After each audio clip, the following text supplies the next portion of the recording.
छत्रपति वीर शिवाजी का जीवन परिचय और इतिहास। वीर शिवाजी का जन्म। छत्रपति वीर शिवाजी का जन्म 19 फरवरी 1630 ईस्वी को मराठा परिवार में महाराष्ट्र के शिवनेरी में हुआ। इनके पिताजी का नाम शाहजी भोंसले और माताजी का नाम जीजाबाई था, जो कि एक धार्मिक औरत थी। शिवाजी ने अपना जीवन अपने माता पिता के साथ ही व्यतीत किया। छत्रपति शिवाजी बचपन से ही एक प्रतिभाशाली, चालाक और बलशाली वीर थे। वीर शिवाजी ने बचपन में ही युद्ध के गुर सीख लिए थे। वह युद्ध में एक कुशल योद्धा थे। शिवाजी ने बचपन में ही युद्ध कला और राजनीति की शिक्षा प्राप्त कर ली थी। शिवाजी की शिक्षा में इनके माता पिता का काफी योगदान रहा। इनकी माता जीजाबाई बचपन में रामायण और महाभारत जैसे कहानियां सुनाती थीं, जिनको सुनकर शिवाजी के ऊपर गहरा प्रभाव पड़ा। दादाजी के द्वारा दी गई शिक्षा। वीर शिवाजी के दादाजी का नाम कोणदेव था। शिवाजी के दादाजी ने शिवाजी को सांस्कृतिक, सामाजिक, राजनीतिक विद्या में निपुण बनाया। उस समय संत रामदेव के संपर्क में आने पर पूर्णतः राष्ट्र सेवी, प्रेमी, कर्तव्य परायण एवं कर्मठ योद्धा बन गए थे। छत्रपति शिवाजी वीर शिवाजी का विवाह कब हुआ? छत्रपति वीर शिवाजी का विवाह।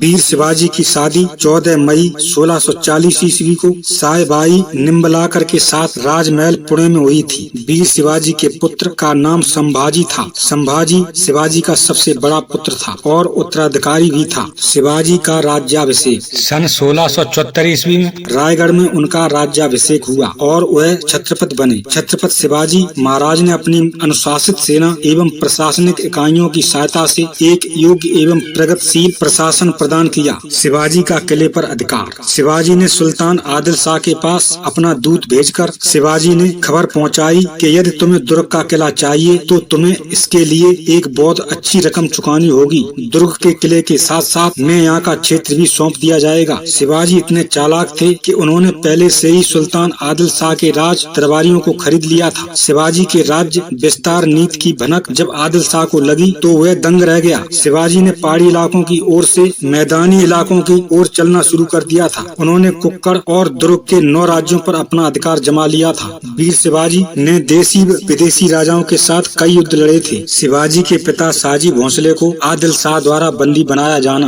बीजापुर के सुल्तान आदिल शाह शिवाजी की हरकतों से पहले से ही गुस्सा थे। उन्होंने वीर शिवाजी के पिताजी शाहजी भोंसले को बंदी बनाने का आदेश दिया था। सुल्तान के सैनिकों ने वीर शिवाजी के पिताजी को अपना बंदी बना लिया। उस समय वीर शिवाजी के पिताजी कर्नाटक राज्य में थे। सुल्तान ने वीर शिवाजी के सामने एक शर्त रखी कि यदि वह बीजापुर पर आक्रमण नहीं करेंगे तो उनके पिताजी को हम छोड़ देंगे। शिवाजी ने अपने कर्तव्य का पालन करते हुए 5 सालों तक कोई युद्ध नहीं किया। शिवाजी अपनी विशाल सेना को मजबूत करने में लगे रहे। कुछ समय बाद वीर शिवाजी ने जावली पर युद्ध किया और जावली के राजा के दोनों बेटों ने शिवाजी के साथ युद्ध किया और शिवाजी ने राजा के दोनों बेटों को बंदी बना लिया था और किले की सारी संपत्ति को अपने कब्जे में कर लिया। शिवाजी का मुगलों के साथ पहला मुकाबला। वीर शिवाजी का मुकाबला मुगलों के साथ हुआ था। उस समय मुगलों का राजा औरंगजेब था। औरंगजेब ने वीर शिवाजी को मारकर वहाँ की संपत्ति पर अपना अधिकार जमाना चाहा। उसने वीर शिवाजी के बारे में पहले से ही सुन रखा था। औरंगजेब ने दक्षिण भारत में अपने मामा जी शाहिद खान को सूबेदार बना दिया। शाहिद खान 1.5 लाख सैनिक को लेकर पुणे पहुंच गया और उसने 3 साल तक वहां पर लूटपाट की। एक वीर शिवाजी ने अपने 350 मावलों के साथ मिलकर शाइस्ता खान पर हमला कर दिया था। उस समय शाइस्ता खान को अपनी जान बचाकर भागना पड़ा, परंतु इस युद्ध में उसकी 4 उंगलियां चली गईं। वीर शिवाजी ने शाइस्ता खान के पुत्र और उसके 40 सैनिकों को मौत के घाट उतार दिया था। औरंगजेब ने अपने मामा जी को बंगाल का सूबेदार बना दिया। शिवाजी का पराक्रम। युवावस्था में आते ही शिवाजी ने अपने शत्रुओं पर आक्रमण कर उनके किलों को जीतना शुरू कर दिया। शिवाजी ने तोरण जैसे कई किलों पर अपना अधिकार जमा लिया था और सारे दक्षिण भारत में यह खबर आग की तरह फैल गई। यह खबर आगरा और दिल्ली तक पहुंच गई। औरंगजेब के द्वारा रचा गया षड्यंत्र। शिवाजी के खिलाफ औरंगजेब के द्वारा रचा गया षड्यंत्र। औरंगजेब ने वीर शिवाजी को मारने के लिए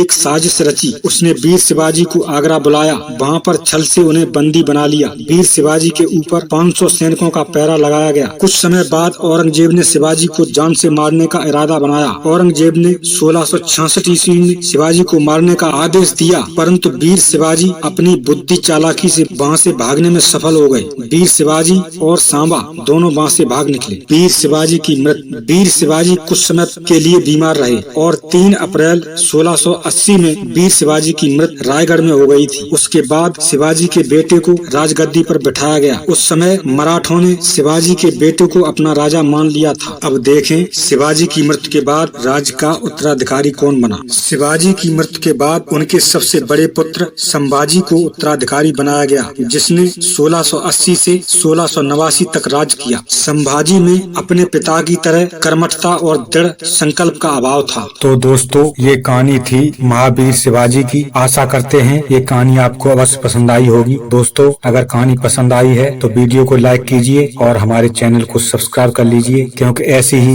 इंटरेस्टिंग कहानियाँ हम आपके लिए हमेशा लाते रहेंगे। और दोस्तों, किस तरह की कहानियाँ आप पसंद करते हैं प्लीज कमेंट में जरूर बताइएगा। धन्यवाद दोस्तों, आपका जीवन मंगलमय हो।